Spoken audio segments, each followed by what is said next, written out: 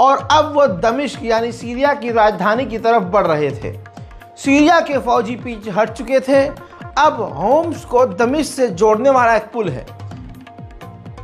रूस की सेना ने उस पुल को ही उड़ा दिया है ताकि आतंकवादी दमिश्क आसानी से न पहुंच सकें। देखिए,